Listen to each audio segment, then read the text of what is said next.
అదే RTV app వార్తల్ని క్షణాల్లో చదివే అవకాశం ఉంటుంది. ఒక న్యూస్ పేపర్, ఒక టెలివిజన్ ఛానల్ మీ చేతుల్లో ఎప్పుడూ ఉంటాయి. మహాశివరాత్రి సందర్భంగా శ్రీశైలంకి వచ్చే భక్తుల రద్దీ బాగా పెరిగింది. వాహనాల రద్దీ పెరిగింది. కొంతమంది పాదయాత్ర కూడా చేస్తున్నారు. ఈ సందర్భంగా రెండు ముఖ్యమైన విషయాలు నేను ప్రజలకు తెలియజేయాలనుకుంటున్నాను. ఈ రద్దీ ఆత్మకూరు దోర్నాల మీదుగా బాగా రద్దీ పెరిగింది. అంటే నందికొట్కూరు, ఆత్మకూరు, దోర్నాల మీదుగా శ్రీశైలం చాలా వాహనాలు వస్తున్నాయి. భక్తుల రద్దీ బాగా పెరిగింది. అదేవిధంగా ఈ సందర్భంగా ప్రజలకు తెలియజేయడం ఏమంటే, గూడ్స్ వాహనాల్లో దయచేసి రావద్దు. గూడ్స్ వాహనాల్లో 20 మంది 30 మంది ఎక్కి వస్తున్నారు. రకరకాల ప్రాంతాల నుంచి వస్తున్నారు. గూడ్స్ వాహనాల్లో బాడీలో కూర్చుంటున్నారు, పైన పలకేసి మళ్ళీ దానిపైన కూర్చుంటున్నారు. ఈ విధంగా రావడం చాలా ప్రమాదకరం. యాక్సిడెంట్లు జరిగినట్టయితే ప్రాణ నష్టం జరిగే అవకాశం ఉంది. కాబట్టి గూడ్స్ వాహనాలను తప్పనిసరిగా మేము ఆపుతాము, కేసు రాస్తాము, వాహనం యొక్క పర్మిట్ రద్దు చేస్తాము, డ్రైవర్ లైసెన్స్ కూడా సస్పెండ్ చేస్తాం, వాహనాన్ని కోర్టుకు పెడతాం. దయచేసి ఎవరు కూడా గూడ్స్ వాహనాల్లో ప్రయాణం చేసి శ్రీశైలం మల్లన్న దర్శనానికి రావద్దండి. మీ వాహనాలు సీజ్ చేయబడితే కోర్టుకు కూడా పెడతాం. అందరూ ఆర్టీసీ బస్సుల్లోనూ లేదా ఇతర ప్యాసింజర్ వాహనాల్లోనూ దయచేసి రండి. మీ ప్రాణాలు కాపాడుకోండి, ఇతరుల ప్రాణాలు కూడా కాపాడండి.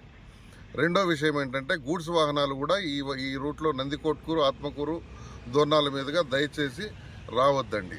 మీరు ఆత్మకూరు రాకుండా కర్నూలు, గిద్దలూరు మీదుగా గుంటూరు వైపు వెళ్లే వాహనాలు గిద్దలూరు మీదుగా వెళ్ళాలని మనవి. ఇంకా ముఖ్యమైన విషయం ఏంటంటే, కొన్ని వాహనాలు తెలంగాణ నుంచి, కర్ణాటక నుంచి, తర్వాత కర్నూలు జిల్లాలోని కొన్ని ప్రాంతాల నుంచి మిరపకాయలు లోడు వేసుకొని వస్తున్నారు. ఆ మిరపకాయల లోడు 8 ఫీట్లు 7 ఫీట్లు హైట్ ఉంటుంది. ఆ మిరపకాయల లోడు పైన రైతులు పడుకొని వస్తున్నారు. ఇది ఎంత ప్రమాదకరమో మరి మీరే ఆలోచించాలి. ఈ విధమైన వాహనాలు వస్తే కొన్ని ఓవర్లోడు ఉంటున్నాయి. ఓవర్ హైటు, ఓవర్లోడు ఈ 2 కేసులు రాస్తే 30,000 నుంచి 50,000 దాకా కేసు అవుతుంది. కాబట్టి అంత ఓవర్ హైట్ వేసుకోవద్దండి. ఈ మిరపకాయల లోడ్లు చాలా వస్తున్నాయి. రోజుకు 100-200 వాహనాలు వస్తున్నాయి. అవన్నీ కూడా మీరు దయచేసి నంద్యాల, గిద్దలూరు మీదుగా గుంటూరు వెళ్లాల్సిందిగా మనవి. దయచేసి ఈ రూట్లో వస్తే కేసులు రాస్తామని గుర్తుంచుకోండి. ఇంకొక ముఖ్యమైన విషయం ఏంటంటే, గూడ్స్ వాహనాల్లో ఎవరైనా ఇతర రూట్లలో వచ్చినా, ఏ రూట్లో నుంచి వచ్చినా పైన శ్రీశైలంలో ఖచ్చితంగా ఒక ఆర్టీఓ అధికారి మార్చి 5వ తారీఖు వరకు ఉంటారు.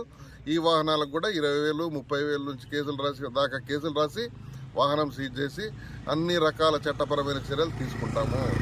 దయచేసి గూడ్స్ వాహనాల్లో ప్రయాణం చేయొద్దండి. మీ ప్రాణాలు కాపాడుకోండి, ఇతరుల ప్రాణాలు కాపాడండి. ఇది ప్రజలందరికీ నా మనవి. మరిన్ని వీడియోస్ కోసం ఛానల్ ని సబ్స్క్రైబ్ చేయండి. లేటెస్ట్ అప్డేట్స్ కోసం వాట్సాప్ ఛానల్ ని ఫాలో చేయండి. అండ్ లింక్ డిస్క్రిప్షన్ లో ఉంది.